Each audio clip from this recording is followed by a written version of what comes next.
Hello. માનનીય અંજલિબેન નમસ્કાર. હા. હું ગૌરક્ષા મંચથી ધર્મેશ ગામી બોલું છું. હા. સાહેબ, ખૂબ દુઃખ થયું આ સમાચાર સાંભળીને કે માનનીય રૂપાણી સાહેબ જે રીતના ગુજરાતની સેવા કરી હમ.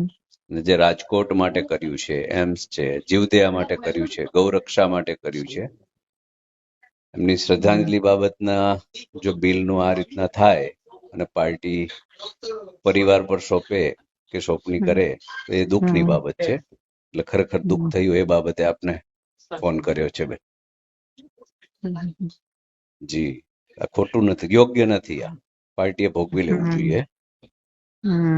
કેમ કે શ્રદ્ધાંજલિમાં લાખો લોકો આવ્યા છે, લોકોની સિમ્પતિ હતી, તો ચોક્કસ પાર્ટીએ ભોગવી લેવું જોઈએ. ગુજરાત માટે ઘણું બધું કરી ગયા છે અને પાર્ટી માટે વર્ષોથી કર્યું છે. હા, છેક સુધી પાર્ટી માટે જ લેટ થયું લંડન આવવાનું, એ પાર્ટી માટે થઈને જ લેટ આવ્યા છે. હા, એ જ ને. એટલે પાર્ટી આ કામ કરવું જોઈએ. સિમ્પતિ છે અમને. અમે એટલા યોગ્ય નથી, બાકી આ યોગ્ય નથી. પાર્ટીએ કરવું જોઈએ આ કામ. એટલે અમારી સંવેદના હતી, એટલે આપ સાહેબને ફોન કર્યો કે ભાઈ અંજલિબેન રૂપાણી સાહેબને ફોન કરી લો.